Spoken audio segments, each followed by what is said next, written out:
This is Deceleration, deceleration.news.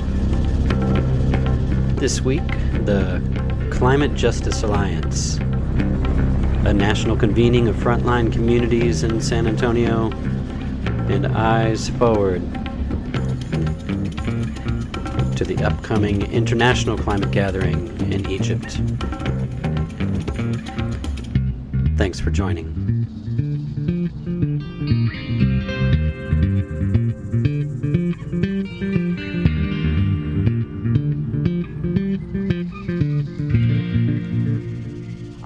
Are not just fighting the problems, we're actually building the world we need and that our communities deserve. And seeing each other's solutions and seeing each other's fight and creativity, I think is the incredible gift of our power communities. That is Christine Cordero of the Asian Pacific Environmental Network speaking to me on the Riverwalk here in San Antonio, Texas in the middle of October during the convening of the Climate Justice Alliance's Our Power Community Summit. The gathering brought together roughly 50 or 60 frontline community organizers from around the nation to reground the alliance and begin developing a collective response to emerging so-called false solutions to the climate crisis. I was invited in to produce a short video summary of the event that I'll be linking out to, but in the process I was able to observe the alliance's process and able to meet a raft of amazing organizers who modeled their love for their communities, shared stories of their successes and ongoing struggles, and offered a vision of what frontline-led movement means as the global oil cabal not only resists a rapid transition to new and cleaner energy sources, but continues raking in record-setting profits, all while continuing to bankroll a soft coup in the United States. Yet hard winds come big and small, and as we prepare to see billions of dollars to begin flowing to local communities as a consequence of the passage of the Inflation Reduction Act, the largest federal investment in climate action to date, we can expect challenging conversations and hard stops in some cases over the appropriateness and location of some of those subsidized technologies, even as, most critically, we witness some of the worst manifestations of climate chaos arriving in nations around the world. These are not straightforward equations. Carbon capture, for instance, can mean in Texas, for sure, not only the possibility of prolonging the life of dirty oil and gas facilities, but new life to largely drawn out oiled wells through reinjection of CO2 and so-called secondary recovery of that oil. While CJA member groups rejected the IRA as too beholden to industry interests, doing, as was asserted at the time, more harm than good, today we expect that legislation to nudge the needle on near-term carbon reductions beyond what was possible before, according to the Congressional Research Services, which write that the number of analyses that they looked at concluded that baseline, like without the IRA models, carbon reductions between 24% and 35% by 2030 compared to 2005 levels. We're committed to a reduction, this administration's committed to a reduction of 50% by 2030. With the IRA, that ticks up slightly, 32% to 40%. And so, we'll see what that may bring, but we do know for sure it will bring, and already is, some of these new projects. And in a local context, it's not always straightforward what they can mean. CJA members can celebrate their part in the failure of the dirty side deal to that IRA. Fierce opposition from many camps doomed West Virginia Senator Joe Manchin's slew of dirty energy projects cloaked in the package, and a weakening of environmental permit review that would so detrimental, for instance, that our own abilities to resist pet extraction projects and pipelines in Texas would be thoroughly complicated and vexed beyond what it is today.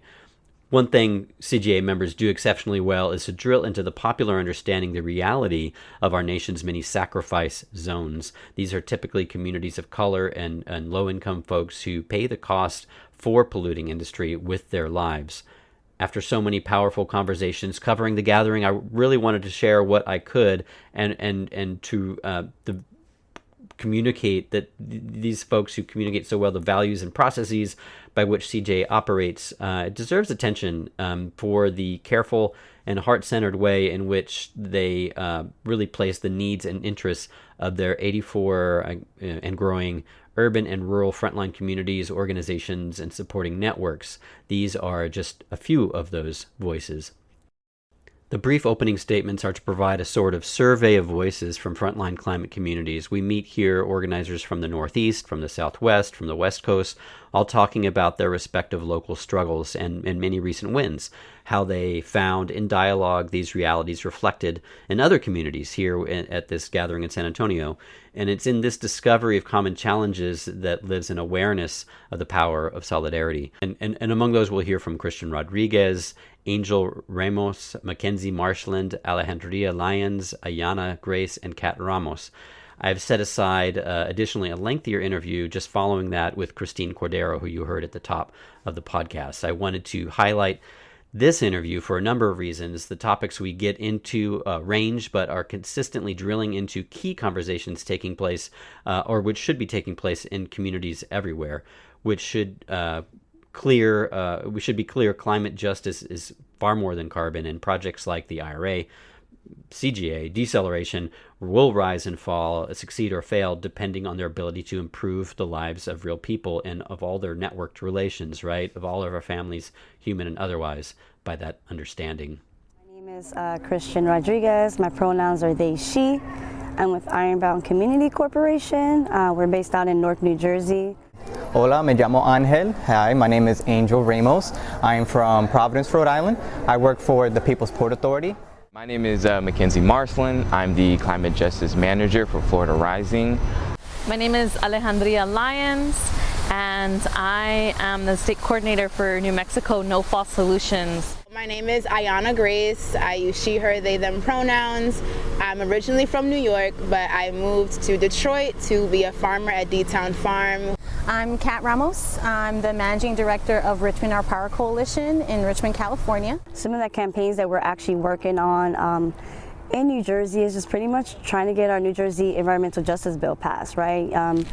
We've been working, we got it passed in 2020, and we're finally writing it into law, and now we're just making sure that everything is going right? Because we have to be the ones, to set precedents for that environmental justice bill to make sure that every other state in our country is actually, we're gonna do it right? We gotta get it right the first time around. For me, it's like all of our small stories definitely tie into a bigger, campaign, a bigger story that, we've been distracted, we've been sacrificed so many times, and we're just tired of it, right? And so, just being able to come together, right, and connecting that, connecting the struggle that's happening here in San Antonio to, we do toxic tours, we do environmental justice tours, right? And so seeing the folks here in San Antonio do that, it just makes me realize, all of our stories are definitely connected in some way, right? So for one example would be that they proposed an advanced recycling facility in the Port of Providence. For context, in the Port of Providence, there is an LPG site, liquefied propane gas. There's also a scrap metal yard. There is a tar manufacturing facility, and those are just a handful that I can name from the top of my head. They wanted to add an advanced recycling facility, but really what it is a plastic burning facility. We're going to call it what it is. And we had 4 days, 3 or 4 days to organize around this because it did pass in the House, and we did get a big win. And they decided not to vote on it in the Senate this year, but for next year they're going to reintroduce it, and I'll be there when they do. There is a 40-year-old incinerator in a community in Miami-Dade, in Doral. It's a largely Latinx community, and right now that their lease is up with that incinerator, and we're actively trying to not get that thing shut down, while elected officials are looking to invest in another $1.5 billion into a new trash burning incinerator. I remember talking to someone, and they said he was, I think, 23, and he was saying I've been smelling this smell since I was 4 years old, and I don't know how that's gonna affect me in the long term, So many of the conversation we've had as a coalition and with our community about just transition is, in order to reach a just transition, we have to evaluate all the issues and start with things such as colonialism to break down why capitalism affects us so deeply in places like New Mexico that are deemed sacrifice zones. And so in order to find the solutions, we go back to our roots, to land-based cultures, to indigenous cultures, to our ceremony, because that's ultimately what we're protecting, our land, air, and water, and why we're against market mechanisms, because they are offering that to a capitalist market, and our people understand that that is not what we want, because we want to keep those for our future generations. When you're doing the work and you're in the nitty-gritty of it, it's so easy to become overwhelmed by what's not happening and all the things that used to exist and no longer exist, and all the things that got shut down. You're like, hey, well, I like this idea, but I can already see the 15 ways it won't work. And then you come into spaces like this and you realize, oh, we're all on the same page. You hear stories of people ending certain levels of pollution in their area simply by relying on CJA. Like, they were in that moment, they were crying in their office, they were like, what are we gonna do? They're like, oh wait, I'm part of this network. That network comes through, and then there's this huge 180. We are 9 community-based organizations that are moving just transition work forward, centering the community in all the ways necessary as decision makers, as folks who are bringing the vision forward and implementing, what we want to see Richmond be in the future. We had a big threat of a developer to our 3-acre farm under Urban Tilth, which is one of the community organizations there that has been there for over 16 years. We feed the community hundreds of pounds of food every month. Hundreds of families are being fed, and this developer was threatening the shading of the farm, so it was going to destroy our ability to produce food. And so because of our connection with CJA, we were able to fight the developer to the point where we brought so much attention to their attempt at buying that land that was next door, that they decided to pull out of the deal. And so now we are in conversation with that family, which is they're the Nebeda family, and they have been part of that community for 30, 40 years. Actually more than 40 years. They're a Japanese family that has been part of that Richmond community. So now we can honor their story, the history of Japanese internment there, the history of that particular family, and get that property. And so protect the 3 acres of the farm and still have 7 other acres to work with that can go back to the community. And all of that would not be possible if not for our connection with CJA and their push and their support of our desire to gain access. In this conversation with Cordero, and my small contributions have been largely clipped out to keep this tight and focused, we examined several present challenges and opportunities. Labor solidarity and the importance of protecting workers through this coming energy transition, prioritizing community protection in the realm of housing and land projects, the importance of identifying and fighting false energy solutions, the development of resilience hubs, as we are starting to see even here in San Antonio with the Southwest Workers Union, who served, I should say, as the host for this CGA gathering, one of the original conveners, original members, and we'll hope to be speaking with them at some depth in a future podcast about all that they have going on. Lastly, I want to commend CGA and Cordero here for not just speaking to, but clearly enunciating the self-care as a real thing, something honored in the midst of a national conference is no easy thing. And in our own individual organizations moving forward, I hope. Deceleration, some of y'all who have been with us for a while understand we are continuing trying to remind ourselves that our health, our mental health, is not only under attack by the design of broken and unjust systems, but increasingly, I've come to believe through our current information war, mental and emotional well-being intentionally targeted time after time after time, day after day, to facilitate a fascist coming to power. So with gratitude for that being grounded, Cordero's words on this are excellent, and I don't need to editorialize on that. I just simply will pass the mic. We We've been working to build Asian immigrant refugee power for about 30 years, and we are primarily based in the communities of Oakland and Richmond, California, and we will be soon in Los Angeles, California. And I would say a recent win that we've had is in California. We have a government and a political environment that knows that we need to transition out of the fossil fuel energy economy. And so our governor and the state has set very ambitious targets for vehicles getting electrified and what's going to come in. And one of the things that we were recently successful in doing is making sure that a lot of that investment goes towards BIPOC communities for transportation, so that the burden of paying for this transition is not going to be on the communities that have been bearing the cost of the fossil fuel economy. And so in Richmond, California, we have our community members, our primarily Laotian immigrant refugee community that has been living fence line to the Chevron oil refinery. So we have been the hub of where a lot of the oil and gas in the state and in other places gets refined and produced. And so one of the things we really fought for and are still fighting for is that in California's ambitious plans to transition out of this economy, we are saying in order to do that, we actually need to look at how we are managing the decline of refineries within the state of California. So that means the workers who are currently in the refinery economy. We're talking about the frontline communities who have a tax base that is often dependent on oil and gas.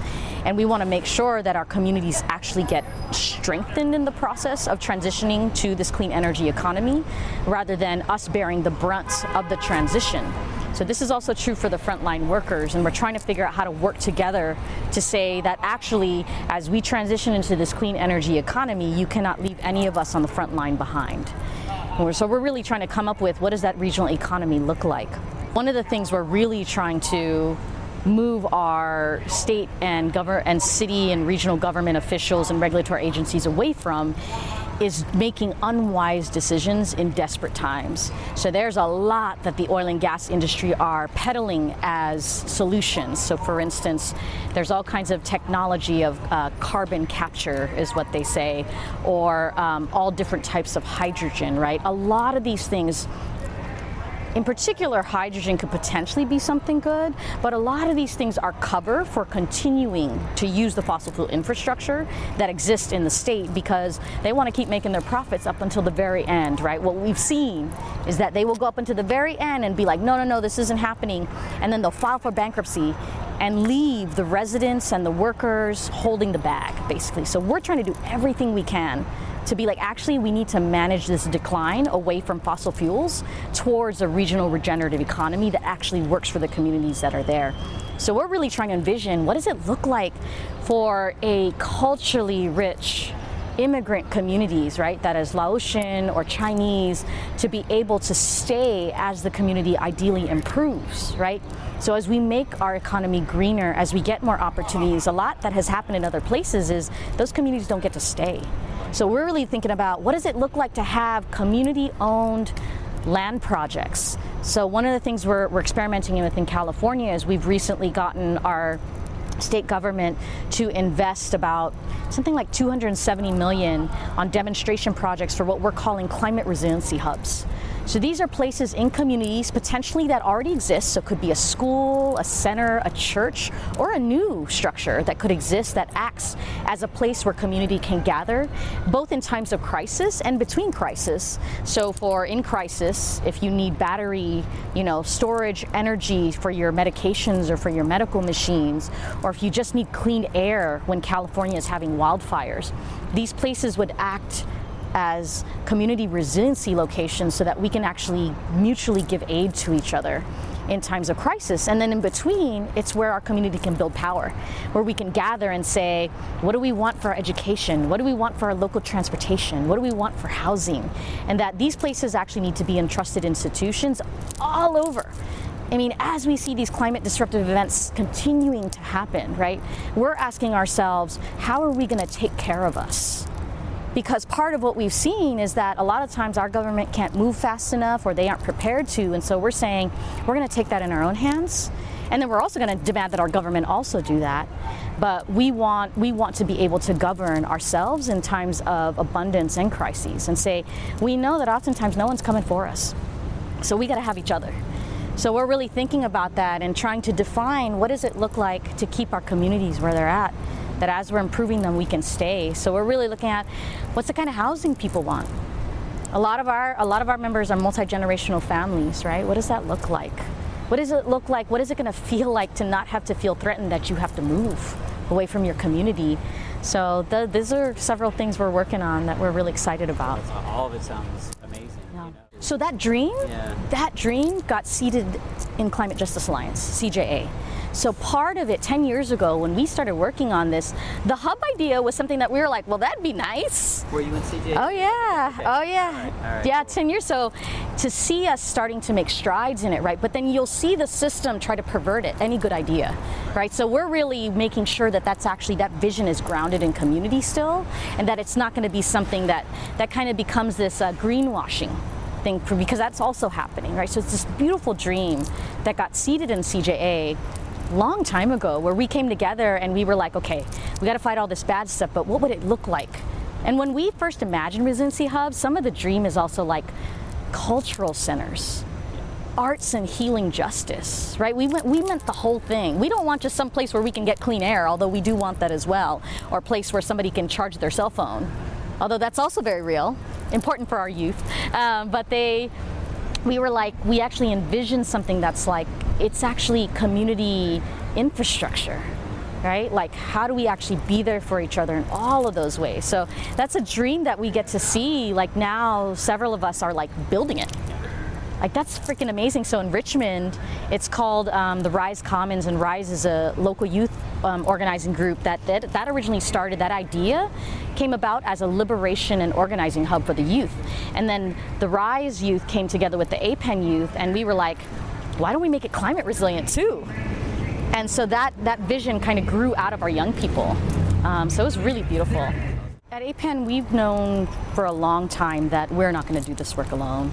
That's actually part of the system that persists, is making us think we are alone, or that we're isolated, right? And the beauty of our power communities and Climate Justice Alliance is, I remember very specifically in one of my first CJA gatherings, we were talking with some of our folks from Detroit, Michigan, connecting with folks from Appalachia, Kentucky, and in Richmond, California, and being like, we're actually part of the web of the problem, but we can actually be the web of the solution too. We were like, we're family in harm, but we can be family in healing.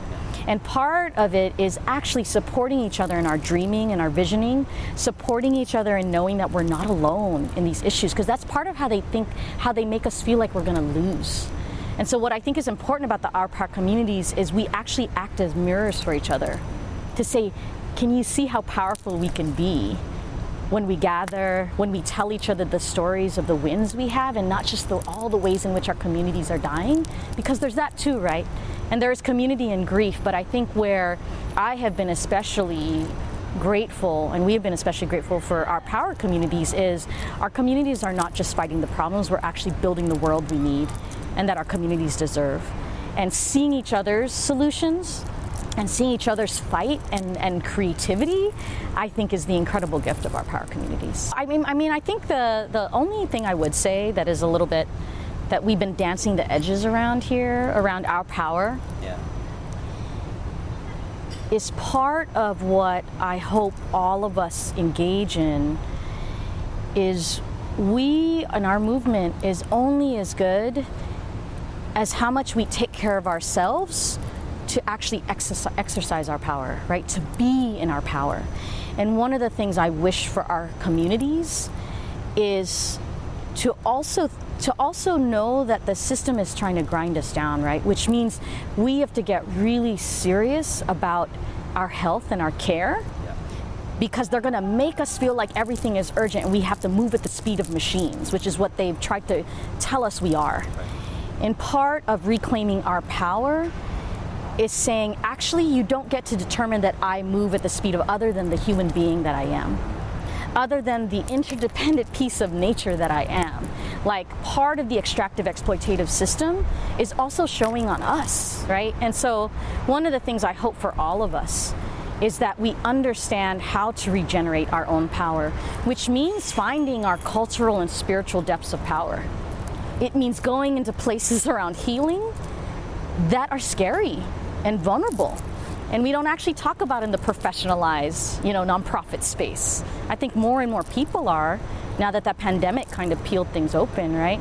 But I think that's a part that's showing up really beautifully here, in that ceremony we did by the river, right? It's like a lot of my hope and faith comes from us being like, our power comes from our being, not anything we have to do to show our worth. And if we can continue to reaffirm that in each other and reclaim that and say that kind of power needs to be fed, it needs to be cared for, it needs to rest, and then it can get back up and fight again, it can create again, but that we actually need to give it that full cycle. And part of feeding that power in each other is connecting with each other. And so I just hope we can continue to make space to do that. While financial issues have pushed Deceleration as a whole to a slowdown and planned relaunch in January, these podcasts, I rushed last week to produce one about a slate of candidates at the center of the U.S. oil export universe, otherwise known as Corpus Christi, who are joined together in their belief in that human lives and the environment we're bound up within and a part of are worth more than maximizing corporate profits. And here in Cordero's words, a critically important elucidation of that fact. I hope you caught it.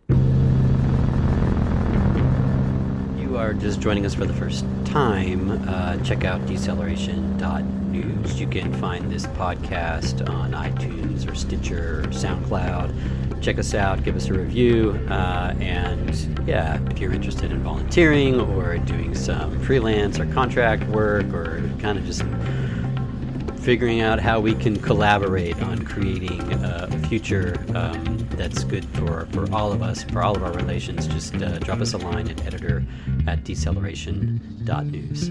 Thanks for listening.